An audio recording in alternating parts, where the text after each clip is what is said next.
So, on Saturday morning, the Israeli Defense Forces carried out one of the most ingenious, daring, and heroic operations in the history of modern warfare when they were able to extricate 4 Israeli hostages who had been held for well over 240 days by Hamas. Those hostages were being held by civilians in Gaza, in a place called Nuseirat, which is in the center of the Gaza Strip, not in Rafah, which is supposedly the place the Biden administration will never let the Israelis go. Nuseirat has been a hotbed of Hamas activity for a very long time. The operation is stunning for a variety of reasons. The biggest reason the operation is stunning is not only because of the operation, but because of the reaction to the operation. So I want to go through in detail what exactly happened. Then I want to explain why this is actually important, not just with regard to Israel, but with regard to the future of the West. The reaction to Israel rescuing its own citizens from the clutches of an evil terror group that is enmeshed in a civilian population. I do not mean they just in bed with the civilian population. I mean the civilian population in Gaza is deeply sympathetic to and is often working with Hamas. The reaction to that reality is quite dark and has real ramifications for the future of the Western civilization that we all actually should cherish. So here's what happened on Saturday, according to the Wall Street Journal. At 11:25 a.m. local time on Saturday, the Israeli military's chief of staff, Herzi Halevi, was watching the situation from a command center of the Shin Bet security agency and gave the order to go. They had, obviously, information that 4 Israeli hostages were being held in 2 separate locations in Nuseirat. The Israeli teams overwhelmed the captors who were hunkered down in 2 apartment blocks in Nuseirat. These were located about 200 meters apart, 600 feet apart or so, in 2 separate locations. They had to approach in such a way as to break down the doors at pretty much the exact same time because they were afraid that if they freed one of the hostages, the female hostages who's being held separately from the 3 male hostages, that whichever team was freed, the other team would then walk in on a bunch of dead bodies because presumably Hamas would hear about the freeing of one set of hostages and simply kill the rest. The teams came under fire as they left the buildings, leading to a street battle before the soldiers extracted the 4 hostages via helicopters on the beach. During the operation, 1 Israeli hero, that's my word, obviously, officer was fatally wounded. The Israeli military said about 100 Palestinians were killed or wounded, including Hamas militants and civilians caught in the crossfire. Hamas, of course, claimed that something like 270 people were killed and that 700 people were wounded, all of them poets and children, of course. Now, we know, of course, that Hamas has been lying about civilians all the way through this war. That was finally admitted by the Associated Press a little bit earlier this week. They finally admitted what everybody knew, which is that they've been falsifying all of their casualty statistics all along, labeling men of military age who have been killed in the middle of the Israel-Hamas conflict as, in fact, civilians. And not only civilians, very often they just lie and they label them women or children, or they will label a 17-year-old young man who has joined Hamas as a child for purposes of counting it as some sort of Israeli atrocity. In any case, Hamas labeled the Israeli operation brutal and barbaric, which is ironic considering they were holding hostages. You know, it's an amazing way to avoid the Israeli commandos breaking down your door, shooting you, and taking away your hostages. Not to have hostages in your house. I know this is really, really complicated for a lot of people, but, you know, I've never worried about the commandos breaking down my door looking for hostages because, shockingly, I have never held hostages. In fact, I don't even know anyone who's ever held hostages. And it seems to me that when you hold hostages, there should be an expectation, nay, an obligation for the people who are seeking the hostages to break down your door and kill you, frankly. Saturday's rescue was a rare moment of national joy in Israel in the midst of a deep national crisis, according to the Wall Street Journal. For Palestinian civilians sheltering from the 8-month war in Gaza, it was another day of airstrikes, death, and mourning. Again, all of this would have been over before it started if they had just not attacked on October 7th. And then it turns out that when you hold hundreds of hostages for literally 8 months, there is an expectation that military action will, in fact, follow. Before Saturday, Israeli military actions had saved 3 hostages held in Gaza by Hamas or other militants. So apparently, the Israelis posed as displaced Gazans from Rafah. They came looking like civilians because, of course, they were carrying out a secret operation. They were carrying mattresses on top. The women were dressed in local attire, so as men and women as well.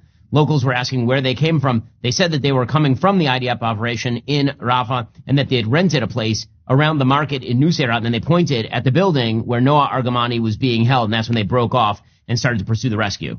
It's an amazing operation, honestly. According to the Israeli military chief spokesman, Rear Admiral Daniel Hagari, he described the operation that he compared with Israel's most famous hostage rescue, the 1976 raid at Entebbe airport in Uganda, when Israeli special forces, of course, saved dozens of hostages who'd been taken hostage by Palestinian hijackers. You will recall at that time, if you remember your history, that the international community condemned Israel for actually going into Uganda and saving its own hostages. Again, No shock there. Israel is routinely condemned when it actually does the right thing. It was condemned, of course, by the international community, including the United States, when it struck the Osirak nuclear reactor in Iraq in the early 1980s. It was also condemned, by the way, when it, quote-unquote, kidnapped Adolf Eichmann, one of the architects of the Holocaust, from Argentina and brought him back to Israel to stand trial back in the early 1960s. According to the Wall Street Journal, in May, Israel located the female hostage Noah Argamani in a low-rise apartment block in Nuseirat, central Gaza, and 3 male hostages in another building about 200 yards away. The hostages were Almog Meir Yan, Andrei Kozlov, and Shlomi Zev. You'll remember Noah Argamani happens to be one of the more famous hostages who was taken. The footage of her being kidnapped on October 7th. She was at the Nova Music Festival, was incredibly famous because, of course, she's a young woman who's attractive, and that meant that it went viral on social media. Here was the video. You remember this. This is her being loaded onto the back of a motorcycle as she was trucked off into Gaza. And then, of course, the cheering civilians arrived in Gaza to greet her there. The Gazan families residing in their apartments were present there together with the Hamas captors and their prisoners, according to Hagari. By the way, the Gazan families had apparently either been hired by Hamas or they worked with Hamas. We'll get to more on them in a second because it turns out that some members of the Gazan family are well known to the public as shocker, but well known as humanitarian advocates. People literally writing articles about the suffering in Gaza as they hold hostages in their apartments to suggest that there is a sort of moral equivalence in terms of the honesty of one side versus the other in the Israel-Gaza conflict is totally, utterly insane.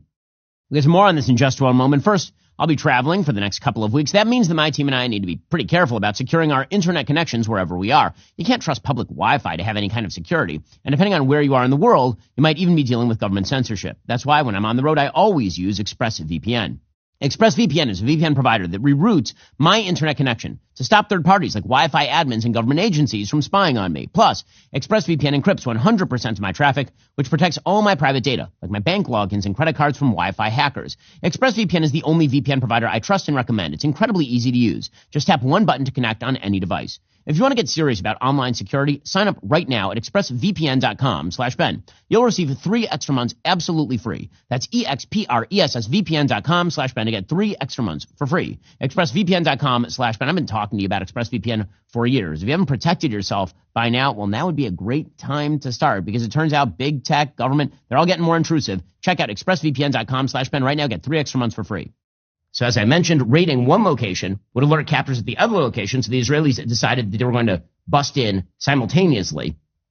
The Israeli police's counter-terrorist unit, Yamam, trained for the raid on models of the 2 buildings, according to Hagari, so this was long in prep. The unit reached central Gaza from Israel and denied rumors it had arrived on the U.S.-built pier designed for a delivery. But we know that the U.S. wasn't involved because the Biden administration had been involved. This operation never happened. If the Biden administration had been deeply involved in this operation, number one, they nixed the operation. And number two, it probably doesn't work because the Biden administration is so incompetent. It built a pier in the middle of the Mediterranean Sea, which was immediately swamped, spending $300 million in American taxpayer money or so to build a bunch of floating junk out in the middle of the Mediterranean. Once the order to proceed was given, the Israeli Air Force then struck a pre-planned list of Hamas targets in Nuseirat, creating cover for the rescue raid. They created a sort of ring of fire around the area where the soldiers were operating. Ground forces from Israel's paratroops division stood ready to support the operation. The Imam commandos reached the apartment entrances undetected.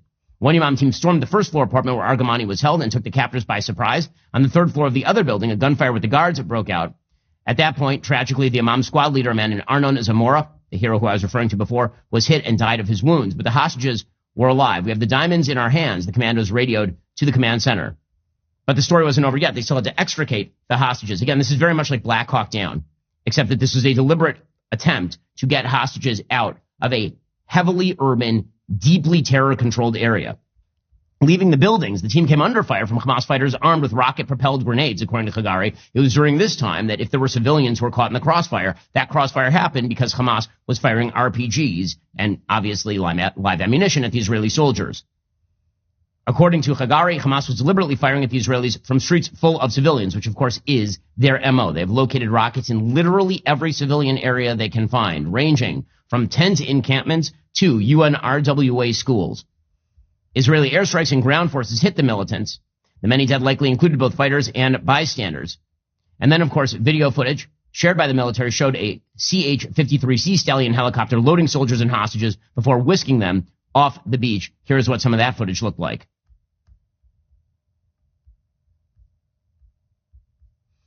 You can see here, this is the interior of the helicopter, Noah Argamani being loaded onto the helicopter.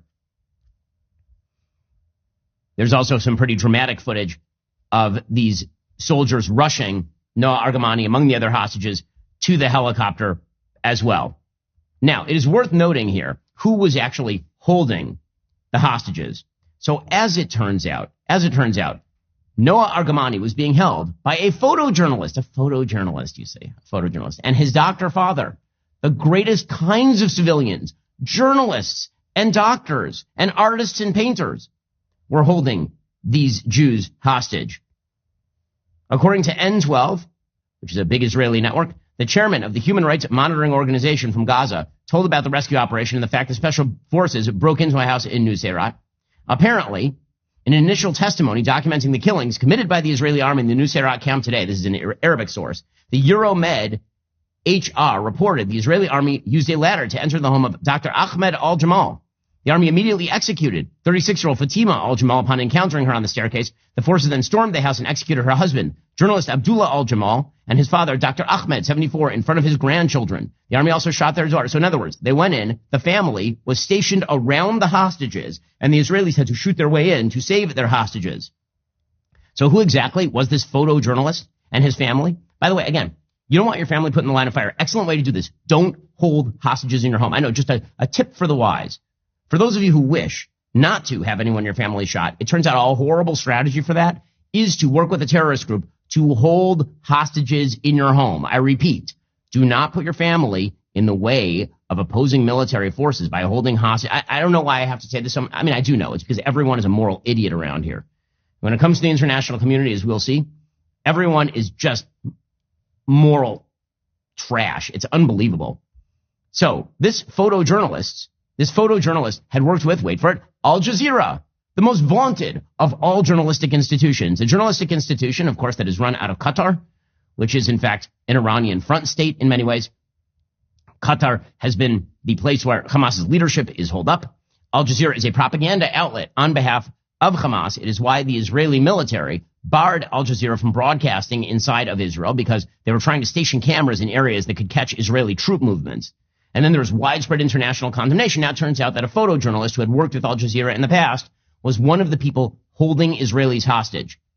Remember, the line between civilian and terrorist in Gaza is incredibly blurry. Really, really blurry. I mean, I wish it weren't that way. That is the way it is. That is an unfortunate reality.